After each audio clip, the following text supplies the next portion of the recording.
Welcome to the PHNX Sun Devils live show, brought to you by the one and only DraftKings Sportsbook app. It's America's top-rated sportsbook app and the official sports betting partner of the NBA.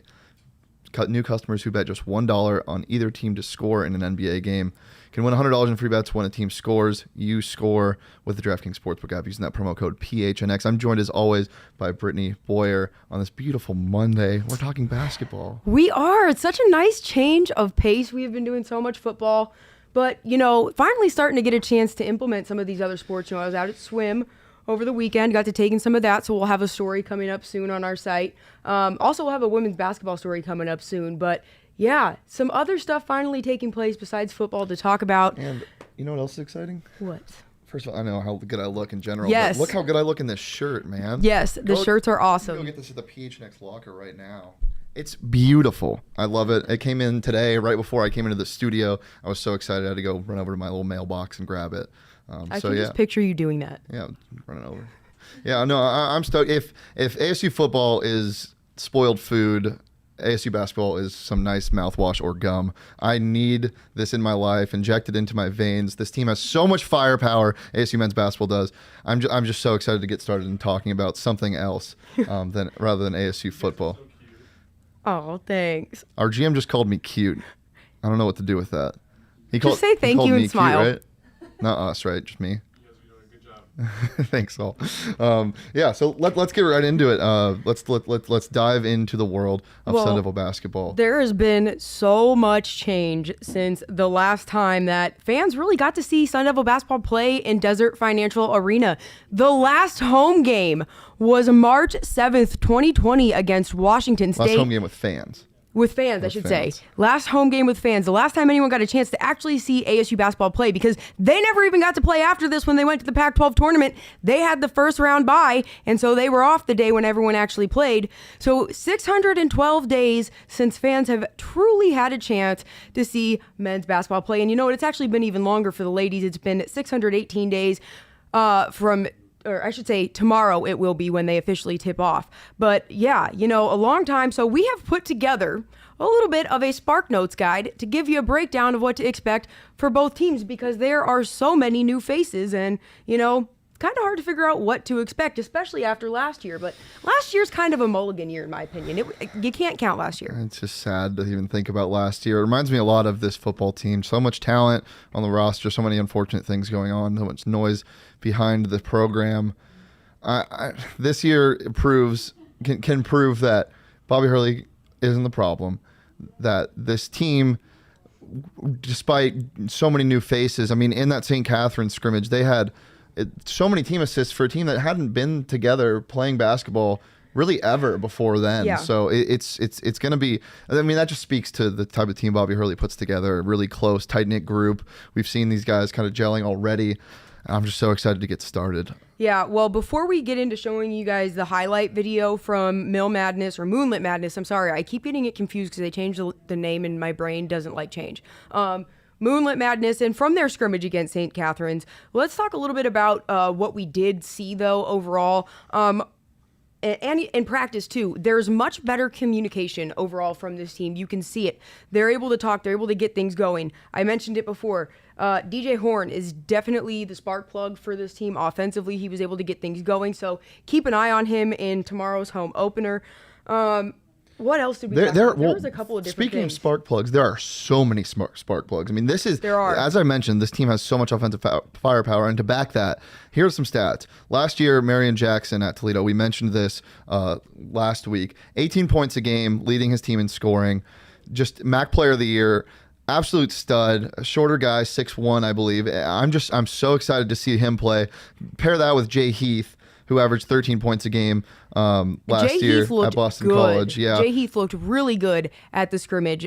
He was very energetic, up and down the court, hit a lot of really good shots, had great penetration, good ball handling skills. You know, he was everything you wanted to see in a player who was not a starter coming in off the bench and still bringing that much to the team. Yeah, and then obviously, as you mentioned, DJ Horn, he averaged 15 points a game last year at Illinois State. Yeah. So adding that all together, I mean, you're getting so much scoring, and that's not even talking about Marcus Bagley, who's probably projected to lead this team in scoring, hopefully, if everything goes as planned and there are no setbacks injury-wise or anything else, knock on wood. But I can't contain the excitement any longer. This is happening. ASU basketball is back. Yes. Fans will be in the stands tomorrow, and it's exciting when they play Portland in Portland. It's just so exciting. It's going to be a lot. We're going to have a live show coming to you after. Well, not immediately after because the men play first and then the women. So we'll be going live after the women's show to ensure that we have enough time and we don't get the boot off the court and stuff. But we'll be having all of that for you. So first and foremost, though, before we start breaking down the men's roster, let's take a look at their highlights from Moonlit Madness and from their scrimmage.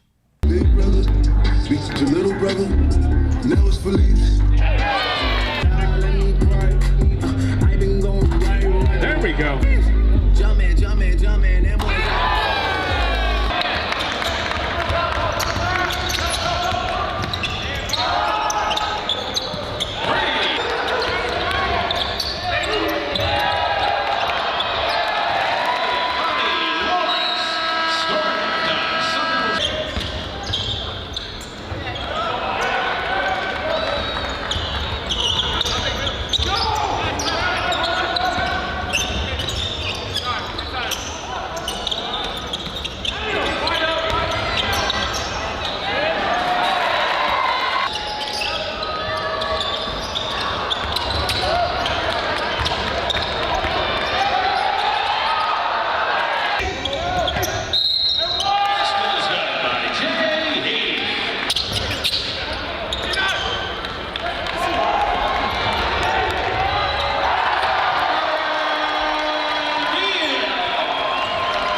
Fun stuff. Yeah, they Really looked fun good. stuff. And I don't know if anyone noticed that steal he had, like, popped it out from the guy's arm, put it behind the opponent's back, and got it to his teammate. And that was just a smooth steal. I loved seeing that. I was actually surprised I got that on camera, to be honest. But, yeah, so let's get into breaking this down. So first on the list, we got DJ Horn, sophomore guard, originally from Raleigh, North Carolina. Played in 31 games last year for Illinois State, like you said, or I should say in the 2018-2019 season. Last season, he averaged 15.1 points, 2.7 assists, and 3.7 rebounds per game. And like I said, the shots were not falling for ASU basketball. He was able to, get the ball back, really get the rebound, set things up, and when the ball was kicked back to him, he nailed the shot. So you love to see it, but he definitely was like in my opinion, in the scrimmage, he was the offensive spark plug. Yeah, you have so many guys like him on this team, as we mentioned earlier, shorter guys, shorter guards, but that isn't what this team is going to be about. It's no longer guard you, because what I think the starting lineup will probably look like with Kimani Lawrence at the 3, Marcus Bagley at the 4, or flip-flopped, doesn't really matter. And then Jalen Graham at the 5, that's 6'8", 6'8", and 6'9". It doesn't really matter who your guards are when you have that much height down low and that much team rebounding that should happen. I mean, all these guys look so hungry. So, yeah, DJ Horn, the perfect guy to start with out there. As we mentioned, 6'1", spark plug guy, plays hard, and that's really all you can ask for in college basketball, especially in the Pac-12 when you have – teams like, UCLA, obviously they're ranked number 2 in the AP. As Low Tongue Capone said, the quiet buzz going on with this team is real. It's and real. I mean, and last year even with all the issues that they were having with communication and with the COVID issues, and it was a late in the season game when they had ended up playing UCLA. They took them down to the wire in that game. They didn't necessarily just get blown out. So with the way that this team is playing right now, I think that there's a lot to look forward to. Yeah. Next we have on the list Luther Muhammad, a guy that I am really high on. I've been high on since he transferred here and sat out Jay Heath will likely start over him, but I feel like he will be mixed into the starting lineup on a good amount of nights for this ASU basketball team.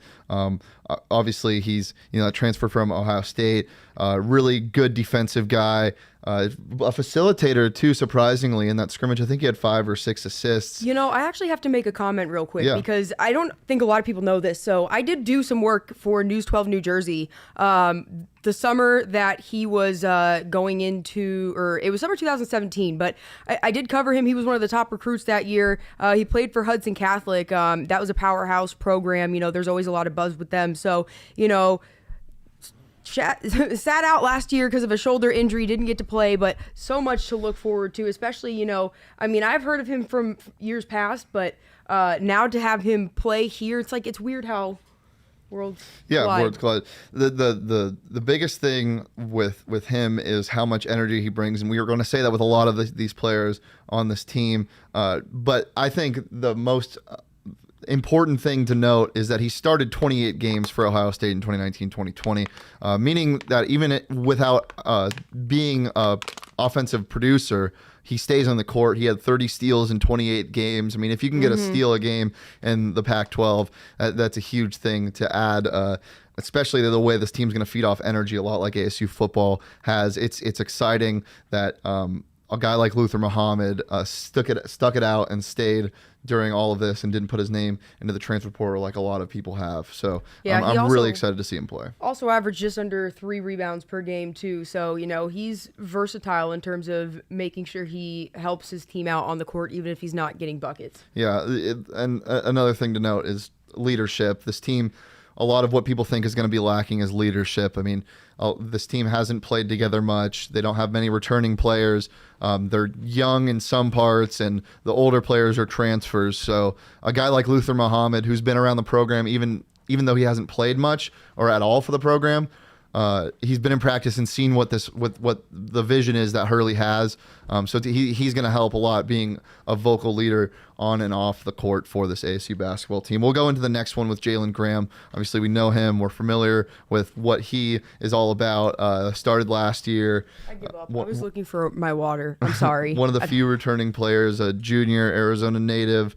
And yeah, he's obviously he had to be a leader last year, even though he was only a sophomore. So look for him to have a bigger role this year, even though he had a huge role for this ASU team last year, being one of the only people who had height. Yes, true. Another thing I want to point out about Jalen Graham, he's somebody who truly understands what Bobby Hurley means and what the growth of Sun Devil basketball means to especially fans who are from here. For so long, it's always been the U of A with the strong basketball program, and you always hear about them, and no one ever really talks about Arizona State basketball. You don't really hear about local kids going to play for basketball for Arizona State and doing much, and he was doing it. He was making a name for himself, and what was always nice too was I do a lot of high school coverage, as most of you who follow me on Twitter know, and I would always see him out at the games,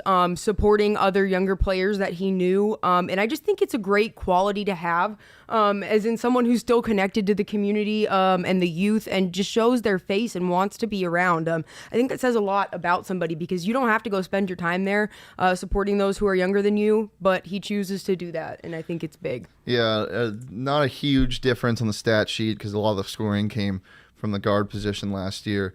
But started 19 of 21 games, 8 points, 5 rebounds. I expect to see that rebound total tick up a bunch. I also expect to see more of offensive production from him, even though you don't really need it in this offense. I still feel like a lot of the scoring is going to come from the outside. So Sun Devils fans, it's probably going to be another season where you're living and dying by the 3-point ball, as stressful as that is. The good thing is there's a lot of talent from the 3-point arc on this team, but it's not going to be reliant because guys like Marion Jackson, DJ Horn, Jay Heath, even Bagley can get to the paint. Obviously, Kimani Lawrence he probably won't be a lot of what the scoring is coming from, but this team has the option to score inside now rather than just relying on the 3-point ball. It's more like it's not more relying as in this is where this team can really make a difference from the 3-point line. If they're on one night, they don't have to only rely on shooting the 3-point ball, which So relax a little bit. It'll be okay. It'll be I know, okay, but just promise. to hear I know, that I again feel was that. very I traumatizing. feel I was that. like, oh my gosh. Yeah, so Marion Jackson, grad student, transfer from Toledo. Shane, you absolutely loved watching him play when you saw him before. Give us a little bit of breakdown about what you liked most about when you saw him previously. Look, I know a lot of people that are watching this probably didn't watch a lot of MACtion. There's not a lot of MAC basketball that the normal Pac-12 fan doesn't watch a lot of MAC, and this is one of the few things that being a degenerate gambler provides, is some insight into these smaller conferences. As I said, he is one of the best players Toledo's had. Like Inoculars, we love that. We love the Enoch reference. But yeah, the Marion Jackson. I had a lot of insight in him because I was watching a good amount of Toledo basketball last year, which is strange. But as I mentioned before, just a great scorer. He plays with so much intensity. One of those kind of bowling ball type of guys that you see at these smaller schools. Really not afraid of contact. And just a pure scorer and competitor. He's a gamer for sure. Yeah, he looked good as well with what we saw from him. He actually won the dunk contest at Moonlit Madness. At 6'1". Yeah, but he had some creative stuff. So, definitely, they're just, like you said before, so many offensive weapons, so many explosive guys, so many people who have the opportunity on any given night to step up and be that guy. Yeah, look, the difference maker. This is a guy that shot 34% from the field last year, but doesn't need that, and he can do everything. I mean, at 6'1", he averaged 6 rebounds a game last year, 6 assists a game, and obviously that number 18.1 points a game that we said, and 19 points a game the year before. So it's consistency is what you're going to get from him. 40% from the field. Speaking of consistency, did you know he actually set a school record of 41 straight free throws to open the 2020-2021 season? One thing, Sun Devils fans, that you need to be excited about, 90% free throw shooter last year. That is something that this Sun Devil program has struggled with for so long. If that can become something that Sun Devils fans can rely on late game, or just even any time in the game, that when this Sun Devil team gets to the line, that they're going to be able to knock down free throws, God bless. Do you think that's going to be a prop for DraftKings? Free throws? How many free throws in a row can Marion Jackson make? Probably not that specific. The college basketball and college football props aren't as plentiful as I would like on a lot of these books. I don't know if that's just something to save themselves from people like me who know too much about Toledo basketball. But I wouldn't assume that type of prop would be available on the DraftKings Sportsbook app, but there's a lot of other props on the DraftKings Sportsbook app. One thing I like to do is almost every single Suns basketball game I watch is bet on Mikal Bridges to make 1 or 2 threes in the game. Those are available in bunches on the DraftKings Sportsbook app. It's the official sports betting partner of the NBA. Bet just $1 or anything on an NBA team to score, and if any team in that game does score, you get $100 in free bets. When your team scores, you score as well. This week at the DraftKings Sportsbook app, you get these same game parlays. You get everything. You get the sleek app design. It's the best sports betting app on the market. It's safe, it's secure, it's reliable. You can withdraw and pull out cash whenever you want. So download that DraftKings Sportsbook app today. Use that promo code PHNX when you sign up. Bet just $1 on either NBA team to score that you bet on. And if they do, you get $100 in free bets at DraftKings Sportsbook app. 21 plus, Arizona only. Gambling problem? Call 1-800-NEXT-STEP. New customers only. Eligibility restrictions apply. See DraftKings.com/sportsbook for details. Let's get into the next one. Kimani Lawrence, somebody that this Sun Devil program should be very familiar with. You want to break them down a little bit? They actually joked a little bit. We really haven't had much media availability with men's hoops. They don't really open practice because it's hard for people to get into weather up with cameras. There's nowhere to really set up for them. Mm-hmm. So they do availability after games and stuff. And once they start practicing in Wells Fargo Arena, Desert Financial Arena. I can't get that right. They'll have more, I'm sure. But, he was joking at the media availability probably close to a month ago now that he feels like he's been here forever. But he means so much to this program. So to have him come back once again to kind of finish out what he started with this group of players when, realistically, I mean, think about it. They were poised to make a great run at the Pac-12 title in 2020. I was literally set to leave the next day to drive up there to watch them, and everything went through my fingers, and I know how sad and upset I was, so I only can imagine how sad and upset these players were, right? And then, you come back last year didn't go anywhere near like what you wanted it. I think for him to come back, he just is such a very key, crucial puzzle piece to putting everything together, and he really understands, like I said about Jalen and about Marcus, they understand what Bobby Hurley means to the fan base, but really Kimani more so than anybody, because Kimani has seen the total transformation. Kimani was here when they took those walls down at the top of the arena because we were finally selling stuff out again, and it was a big deal for them. So it's just interesting to see him still being here and going along for this ride, and it's going to be fun to watch him in his final year. I've seen him grow so much over the course of his career here at ASU. I mean, I remember when he was like, I wouldn't want him to shoot. Like it was bad. Yeah. And he really came into his own on the offensive end. But one thing that never wavered was his intensity on defense, grabbing a board. Whenever ASU needed a spark or they needed a stop, he was there, and he moved so well for his 6'8" size. And going into this final year, I'm really excited to see how much it means to him and how much he enjoys playing every night, because Kimani's just a guy that I respect so much. I love watching him over the course of his ASU career, and I hope that this ASU team can bring him a Pac-12 championship. I hope so too. He's one of those players. I remember watching. This was when live streaming commitments very first became a thing. And so they live streamed his commitment, and I remember tuning in to watch it, and I was so thrilled that he picked Arizona State because I knew he was going to bring a lot to the program. And, it was a little disappointing at first in the early years to see him kind of go through the process of developing, but, to see where he's at now is absolutely amazing.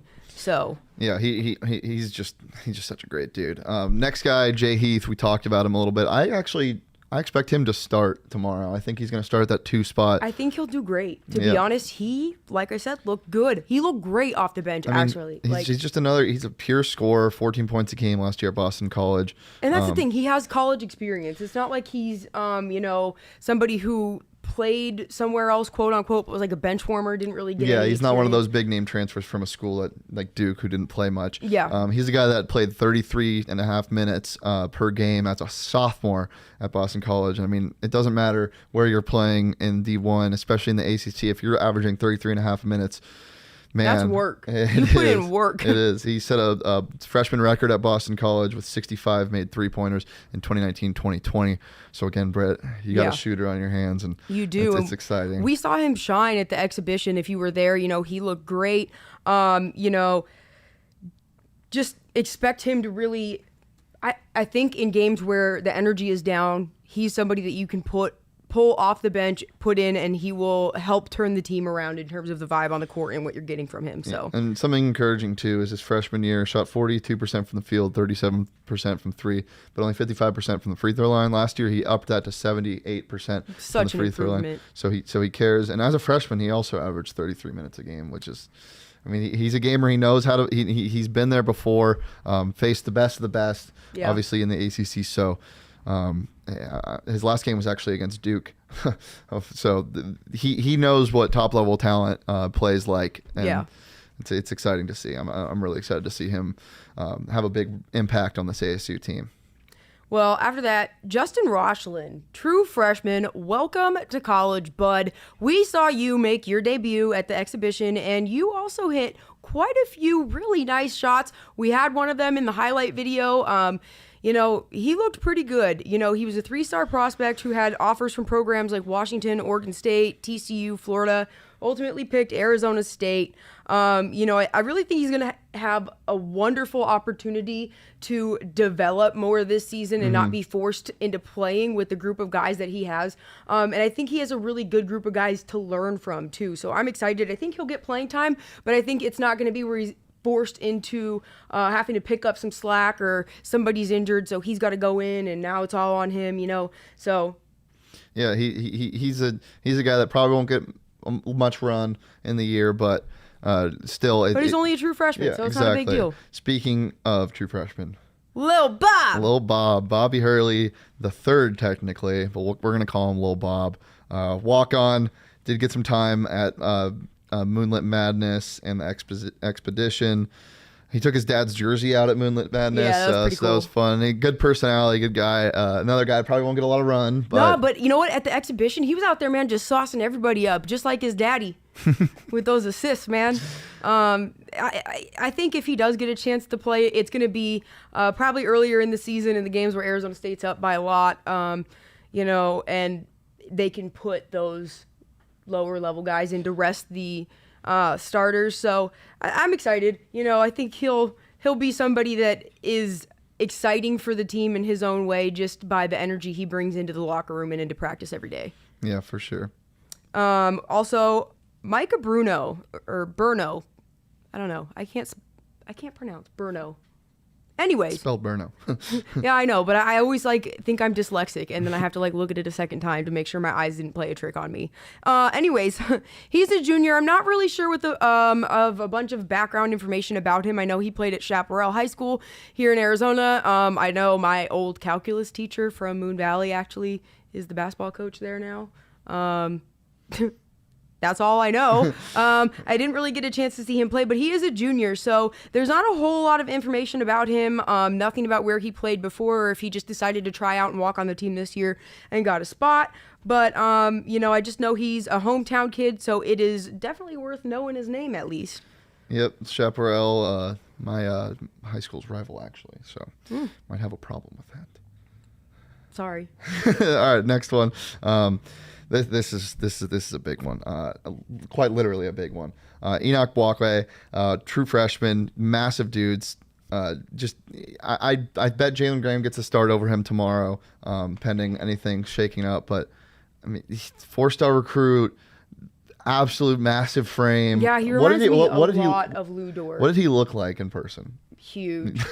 Huge. He reminds me, like I said, so much of Lou Dort. And if you remember Lou Dort in person, he looked like a grown-ass man at 18. And, you would think he was 24, 25 years old, So, Enoch is actually, he's big. He's definitely going to help ASU have a much bigger interior presence this year. And, it was already on display at the scrimmage.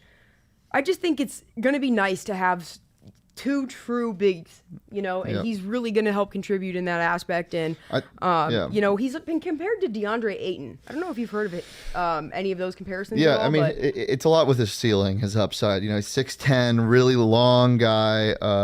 He had offers: Illinois, Texas Tech, Maryland, Oklahoma State. Just so much upside, so much strength, a lot of post presence. The interior defense aspect of it that ASU has been lacking for so many years. Just getting dominated by the Mobley brothers last year and the likes in the Pac-12. Having two and maybe even three, we'll talk about, big guys that can really be a force on defense and offense. Yeah, it's going to be huge. Obviously, being a freshman, there's so much room to grow. So I really hope this choice to come join the Sun Devils is going to pan out for him. Yeah, we also have after that John Olmstead, who, even though he's a junior and a walk-on, he did a fair share of heavy lifting last year for Arizona State, and actually was given his chance to shine. So, you got to give a shout-out to him, too. A local kid from a really, really small town, Morenci, Arizona. Do you know where Morenci's at? No idea. It is in southern Arizona, way southern Arizona, little town. I believe that their school is a 2A high school, which means that they probably have 500 kids, max. Mm-hmm. Not a big school. So he is one of only 2 or 3 kids, I want to say. One of the only kids in Morenci High School's history to make a D1 collegiate roster. Wow. So shout out to Olmstead. He actually has gone on, and I think to look at what he actually did last year makes it that much more phenomenal, But he probably won't get to see a ton of playing time this year, given how many offensive star power weapon guys that they have. But I definitely think that he'll get some time, especially towards some of the end of the games that they are up in. Or, if somebody is not necessarily having the greatest practice, they're injured, whatever. I think he has a lot of places that he can step up and help the team. So that will be where it helps him. It just sounds like somebody got stabbed outside when they sneezed. I believe it was just a sneeze. Yeah, that was very loud. The next guy, Cade Ronzo, another walk-on, sophomore. Probably won't get a lot of run, but I mean, this But team, he's a twin. Because his twin brother, Austin Ronzo, is also a sophomore walk-on. So you want to get into both of them? I mean, we'll just knock them both out at once because there's not really anything on Yeah. either of them other than they played at Bishop O'Dowd High School. That's about it. So we got 2 twin brother walk-ons. Probably, like we said, won't get to see a ton of either of them, but maybe in the future. I mean, they are only sophomores, or maybe we see them in games, like I said, where I believe they did play in the exhibition. So games where you're up by like 60, they'll get some playing time. It'd be fun to see both of them and get a little confused. Yes. On who's who. They're relatively the same size, so yeah. Damari Williams. Yeah, next so guy. he's another true freshman, originally from Texas. From Texas, transferred to Dream City Christian School in Glendale, though. And I want to point this out. ASU actually has 3 guys on their roster that all are from other places, but moved in high school to Arizona to play at these club high schools. I forget what they're called, but whatever they are, like the prep schools. Yeah. So he moved to Dream City Christian. He's got nearly a 7-foot wingspan. So you know how Bobby Hurley was talking about, just the presence when his guys put their arms out this year that they make compared to last year's. He's one of those guys that he's talking about. He's good. He has potential to really help elevate this team without people knowing who he is. I mean, he had offers from Baylor and TCU, so it's not like he's just I mean, if you're getting an offer from the national champion, doing something right. Yeah. Well, here's a guy that is probably the face for unfamiliar Sun Devils that don't know a lot about this team. Thanks, Low Tone Capone, Texas. And I mean, he's the face for a good reason. Marcus Bagley, you know everything about him. I mean, shooter, 6'8", becoming more of a presence, had to play more of the traditional 4 last year, even a little bit of 5, which just isn't what he's about. I know a lot about him because he was actually training at the same AAU academy I was training at when I was in high school. He was about 10 years old or something, I want to say. And he could shoot the shit of the ball when he was young too. And seeing him quite literally grow. Yeah. I was so surprised when he not only committed, but he was 6'8" and a ASU commit. Obviously, the lesser of the 2 studs as incoming freshman last year. Not a knock on him, just Josh Christopher being the highest recruit ASU's ever had. And he's just somebody I'm so excited to see the growth for. You can see the passion in how he plays and how excited he is to get this year started. And I'm ready to see Marcus Bagley let it fly, and just to see how much his game has changed in the last year. And, also touching on that, I think part of his connection to coming back here and knowing that he only was going to play at Arizona State if he came back is, the legend of his grandfather, Jumpin' Joe Caldwell, whose jersey is retired from the rafters in Desert Financial Arena. One of very few people who have that done. And we're going to talk about a new one who is getting their jersey retired here soon.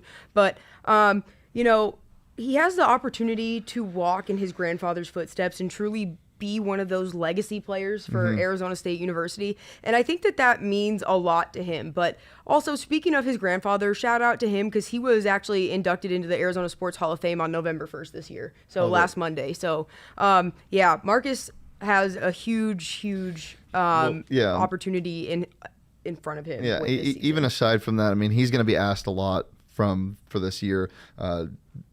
I would assume Hurley's giving him the green light for a lot of things. I bet we see an uptick in his playmaking and how much he handles the ball. A lot more plays run for him. He'll probably be the guy that they look to for a bucket when they need it. It's the growth aspect. I mean, there's just so much unknown that you're going to get from him upside wise. He can really take a jump this year, and I'm really excited to see that.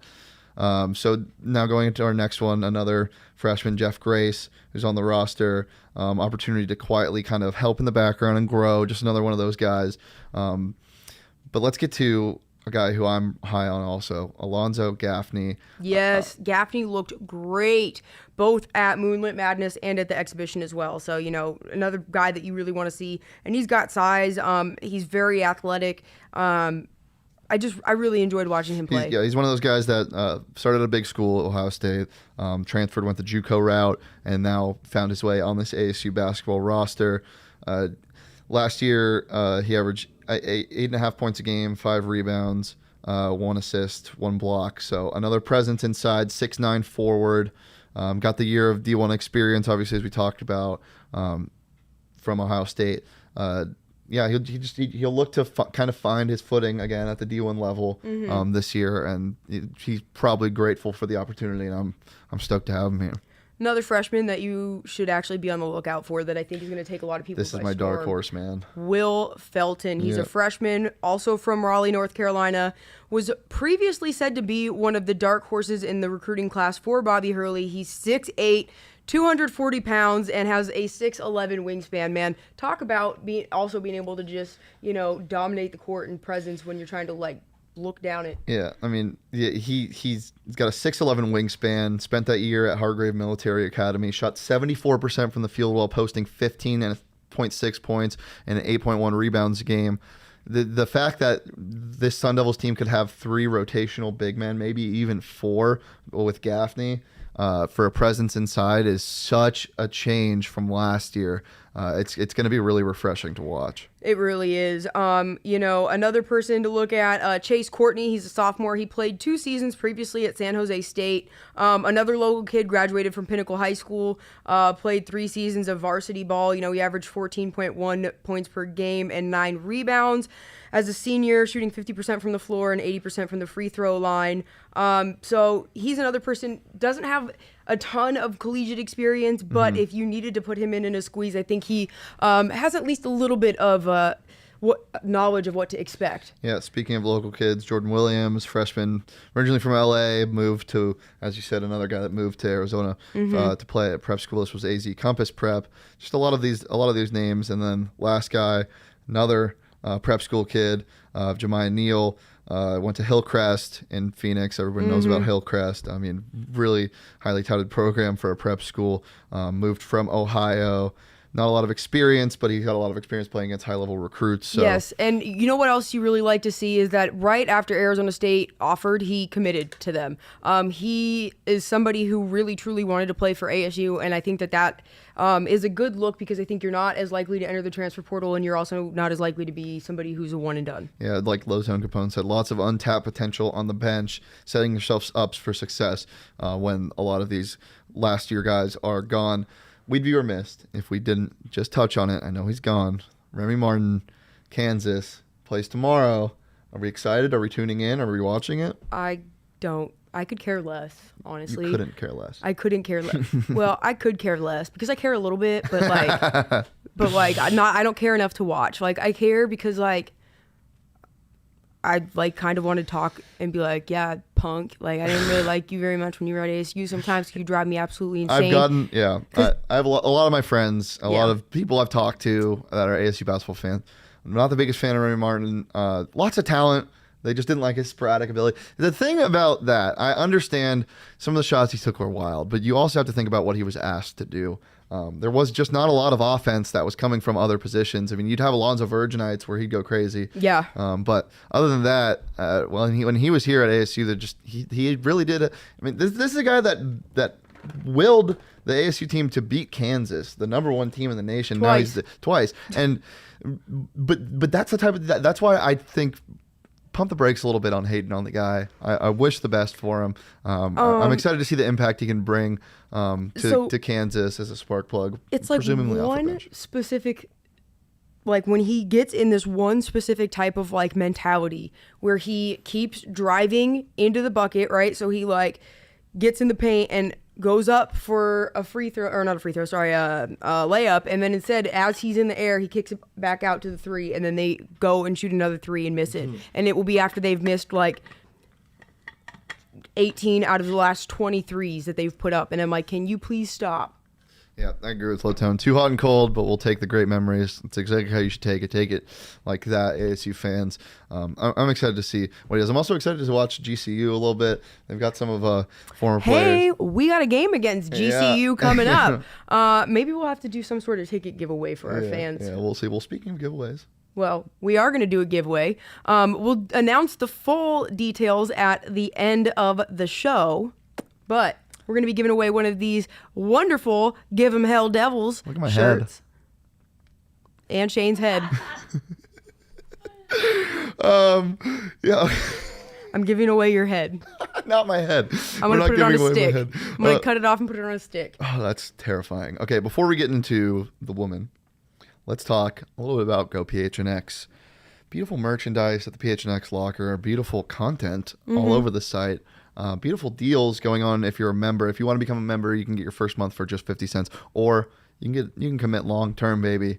Get an annual membership for just under $60 and you get a free t-shirt with that. There's always stuff going on at gophnx.com, daily content, all of the audio and video is there, as well as some great articles written by Brittany and Gerald and everybody who covers PHNX, Craig Morgan for the Coyotes, Derek Montilla, Jesse Friedman, all of those guys that cover every sport for PHNX. It's all there. It's just some really good stuff. There's a lot of really good stuff there. I actually had probably my best post-game story I've ever done yesterday that went up, and so I was super happy about that.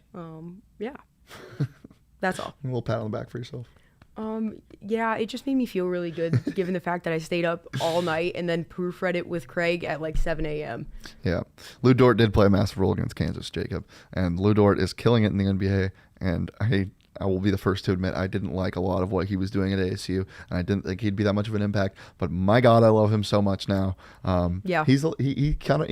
Luther Muhammad can be a lot what Lou Dort was for this ASU team. Yeah. Defensively a stopper. He probably won't shoot as much because, my God, he took some horrendous shots when Lou Dort was here. But we're not talking about men's anymore. We're talking about women's. Brittany, let's break it down. Yeah, so, a lot of change on this roster as well. They actually have fewer returners than the men do. They only have Taya Hansen and Jade Van Hefty coming back. And so they have a really, really well rebuilt squad in terms of, well, actually they have one other player coming back, but she's injured right now still, so she's not in the lineup. So take that out of consideration. But in case you were wondering though, it's been a little bit longer, like we said, 618 days since they've gotten to play at home. In front of fans. I got to ask Charlie what she was looking for, or what she felt about Moonlit Madness, what the vibe was, and just getting back out there in front of fans. And she really told me that this is a little bit more of what you can expect to see from the Sun Devils this year, and that last year was just a wacky year for them. So let's take a look. Yeah, we had a lot of fun. That was, Bobby really gets credit for driving that, because I think maybe in his first year, I don't know exactly, we might have done that. And we just thought, that's just so great for our community, for Tempe. It's good for recruiting, make a little sizzle reel.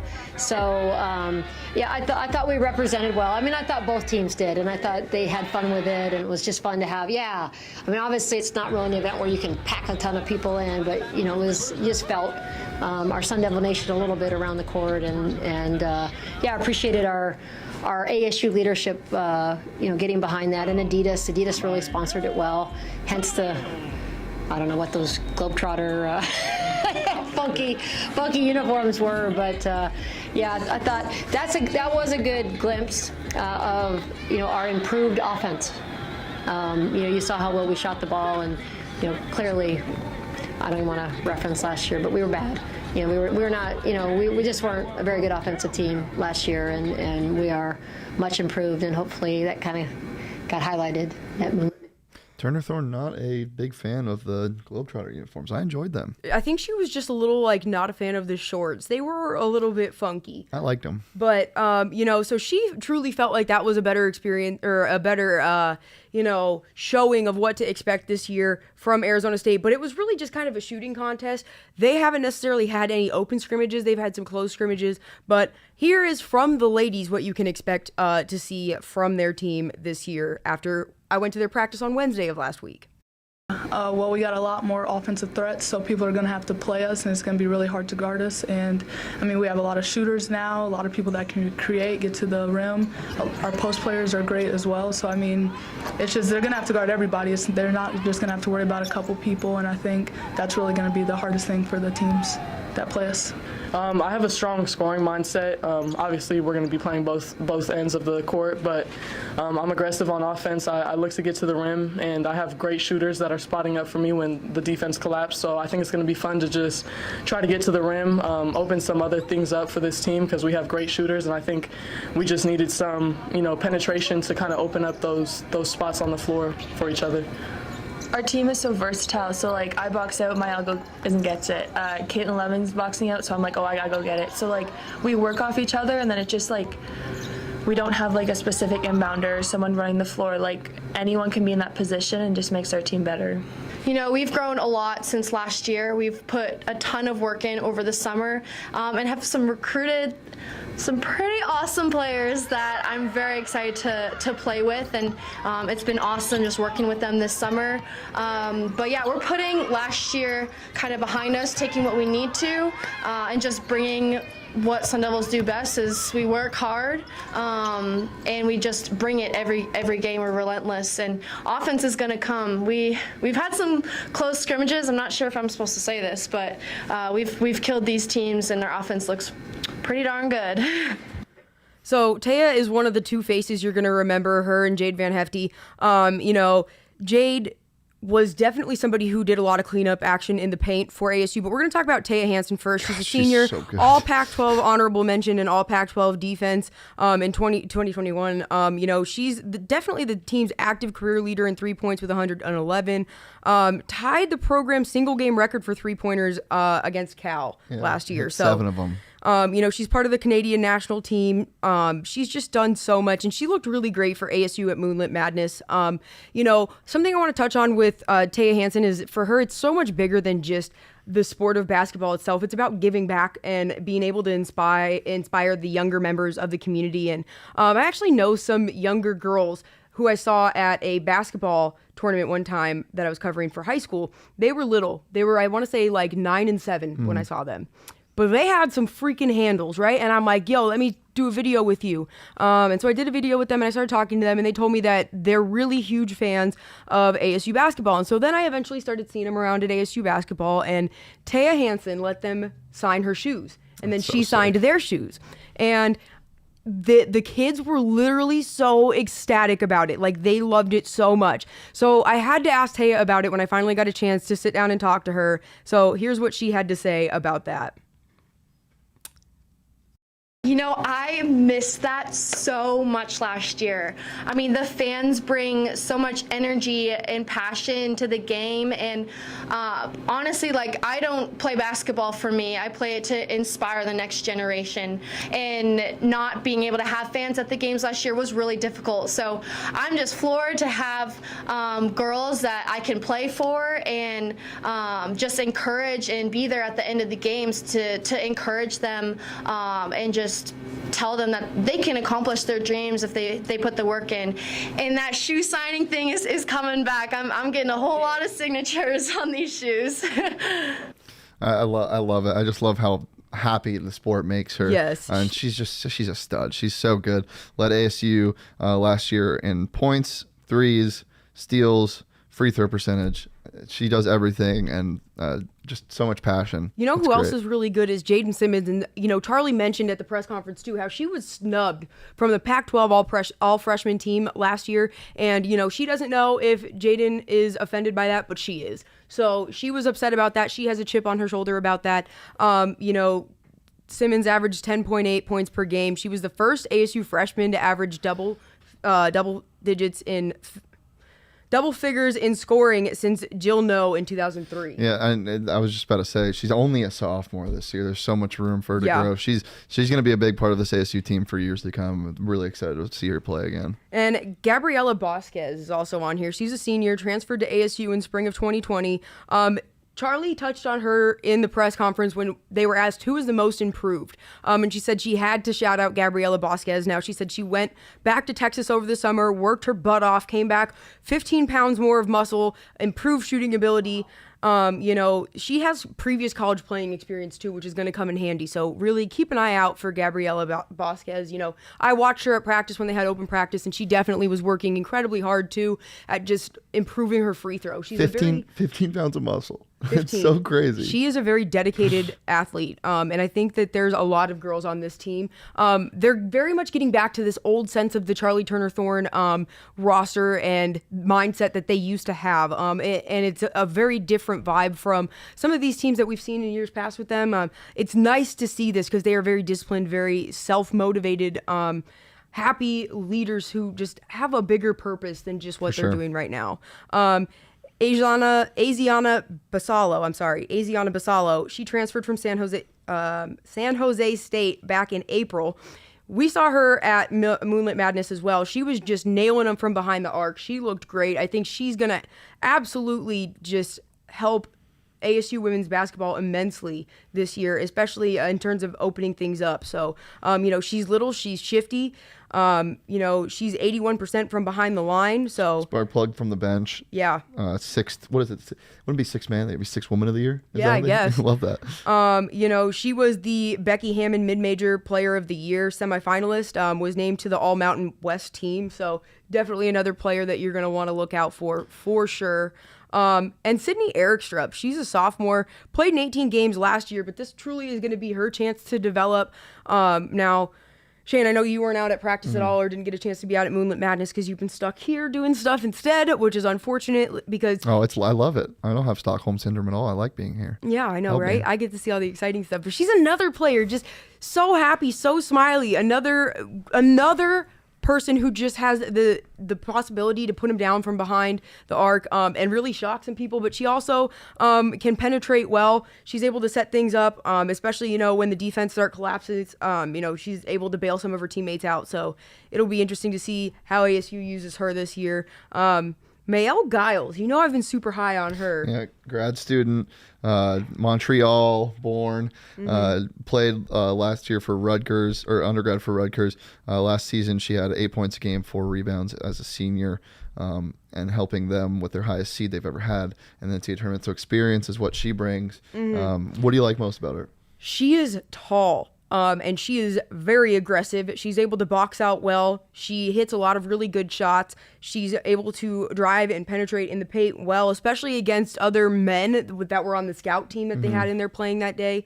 And I feel like her communication's really, really good. She's she's definitely one of those people who leads by example too, but she's not afraid to say anything to somebody, and kind of like, hey, here's where we need to be. But Taya was definitely more of the vocal, excited leader, where Mael was more of the quiet, I'm going to just do what I need to do, follow my lead. So yeah, I definitely think she's going to be a huge help to this Sun Devil offense. And even defense when it comes to boxing out. Maggie Besselink is only a sophomore, but she's also from Canada. After missing 4 games last season because of an injury, she started 14 of the other 18 games she played in. She led the team in rebounding last year, and like she was saying when I had asked the question of what you can expect from the team this year, she said, if Mael boxes out, somebody else goes up and gets it. So she definitely is very much in tune with circulating to make sure that they get those second chance points or are able to prevent the other team from getting second chance points. She had 13 rebounds in a game last year. She did. That's impressive. She drilled the only player who drilled the half-court shot at Moonlit Madness. Love it.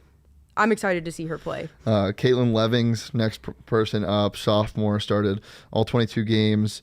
When she was able to play last year, finished 3rd on the team in offensive rebounds with 2, and 4th in both scoring and rebounding with 5 points per game and 4 rebounds per game. Yeah, and so she's somebody who I think is really also going to come into her own this year, kind of like Sydney Erikstrup.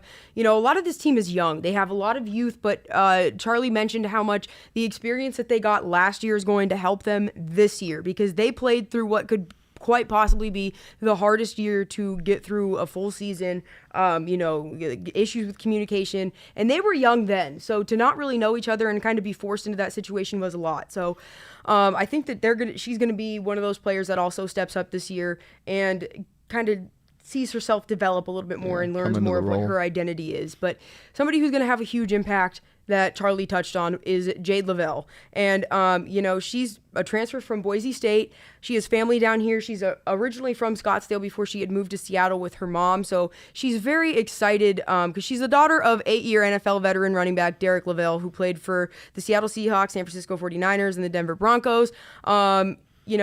She's a battle-tested and experienced player, and she chose to come down here because she wanted to get to play in front of her family. Well, the only thing you need to know about her from a stat standpoint, she scored 40 in a game She's insanely good. 40. She's insanely good. She was voted the Mountain West preseason freshman of the year. She appeared in 31 games as a freshman and scored a season high of 18 points against Washington State that year as a freshman. So that's already experience playing against a Pac-12 team back then. So I think she's going to do great when she actually starts and really is in the mix here and plays all Pac-12 teams. But she was a big difference maker at practice. She was talented. She helped raise everybody else's experience level on the court. 40 burger. Yeah, she's absolutely insanely good. I can't wait to see what she's able to do. Then we have Jade Van Hefty. She was injured last year, so she missed. She played in the first game and then was out the rest of the season. So that was a big blow for Arizona State. But as a sophomore, she did start in 31 games, and like I said, she was definitely the person who cleaned things up in the paint for Arizona State. So she was the team's leader in offensive rebounds per game and was second in overall rebounds per game. 3 offensive rebounds a game. You know how hard that is? Yeah. Almost 2.9 2 years ago, offensive rebounds per game. If you guys don't understand what it means to get an offensive rebound, let alone 3 you gotta track every that single shot game. and try to box somebody else out. It's hard. Yeah, it's maneuvering. it's genuinely all effort, and that's like that's the stat that sticks out to me most out of anybody on this ASU women's basketball team. It's 3 offensive rebounds a game. It's such a hard thing to do. So she's still working her way back at practice. She's not fully implemented, but she should be back to speed here before the season gets fully underway. And as soon as she's back in the rotation, she's definitely going to have a huge impact on this team. Unfortunately, though, someone who is out for the whole season is lone freshman Meg Newman. It's disappointing, disheartening. Charlie confirmed at Wednesday's practice that she's going to miss the entire season. She did tear her ACL, and she had surgery about 2 weeks ago. But, she picked up on... she just touched a lot on what she means to the team. So let's watch this little bit of a video of what Charlie and Taya have to say about Meg Newman and her injury. I don't think I have that one. It was in one of the first ones. Well, What to expect? Yeah, I don't think I have. we'll wrap it up here with our last 2 players. Here comes a 6'4" sophomore from down under, Imogen Greenslade. 23 games with 2 starts, had a career high 9 rebounds last year against UCLA. 6'4" center from Australia. That's all you need to hear. She's definitely looks like she's improved a lot in terms of growth on the court too. Definitely saw her out at practice. She's playing with the B team, but or the scout team, whatever they want to call it. But, she was out there for sure making a difference. And then Isadora Souza is a junior. She is the last one. She's still rehabbing a little bit, feeling a little injured, a little banged up, but she should be back soon. Native of Sao Paulo, Brazil, signed with ASU in June of this year after she played at JUCO in Florida. And started at all 25 games last season, averaged 13.5 points per game, just under 6 rebounds and 5 assists. Yeah, lots of personality, lots of nationality on this team. It's interesting to see where everybody comes from. I think the biggest player on this team, though, is CTT. I mean, Charlie Turner-Thorne, she's the lifeblood of this program, obviously. She's just one of my favorite people at ASU athletics in general. And I think she's going to be the reason why this team takes that next step. With all the talent on this roster, she can only boost it so much. But she's just, I love her to death, and I'm really excited to see this team play under her this year. She is an absolute staple. She mentioned how much these girls understand, what Sun Devil basketball really is all about, and that's a very defensive-minded team, but also just not being selfish and loving each other. And she said there really are no energy vampires on this team, nobody that sucks the excitement out of a locker room. So she's very excited to see what they're able to do this year on their own, even without her having to motivate them. Yep. And right now, obviously we're prepping you for the season, and it starts tomorrow, 4 p.m. ASU men's host Portland at DFA. 24-point favorites on the DraftKings Sportsbook app. If you want to get in on that action, download the DraftKings Sportsbook app. They're going to win by more than 24. Right now, use that promo code PHNX when you sign up. Not betting advice, though. You can find the betting advice on our PHNX Daily Bet Show Monday through Friday, by the way. And that is also sponsored by the DraftKings Sportsbook app. It's the best sportsbook app in America. It's top rated. It's sleek. It's clean, safe, secure, and reliable, as I mentioned before. So yeah, if you want to get on the 24-point action that they set the line at for ASU tomorrow, go ahead and download it. Use that promo code PHNX when you sign up. Bet just $1 on any NBA team to score a point, and if either team scores a point in their game, which that happens every single basketball game, you get $100 in free bets this week at the DraftKings Sportsbook app. Yeah, and then Before you go, we're doing a giveaway on Twitter. Help us get to 750 followers. We're giving away a Give 'em Hell shirt. All you have to do is make sure you are following us and retweet the tweet as soon as it goes up. And you will be entered to win if we get to 750 followers by Friday. We will be picking a winner on Friday's show. And if it is you, we will also send you a message. Shoot us over your shirt size, and we will get that sent out to you. So, yeah, make sure you follow us and enter. Also, make sure you watch tomorrow's post-game live show. We will be coming to you live from Desert Financial Arena after ASU's games. It's going to be exciting. First basketball post-game live. I'm so stoked. 5 p.m. Portland at ASU men's, 8 p.m. Northern Colorado at ASU women's at 8. So join us then. Got a big week ahead of us. Tuesday game, Thursday game, Saturday football game. We'll be live after all of them. So, yeah, thanks for joining us. As always, you can follow Brittany on Twitter at bboyer07. You can follow me on Twitter at Shane Deef. You can follow the Sun Devils account, PHNX_Sun Devils on Twitter. You can also follow PHNX_sports across all social medias. Leave a like on the video, subscribe, comment, interact, and we will see you tomorrow. Peace.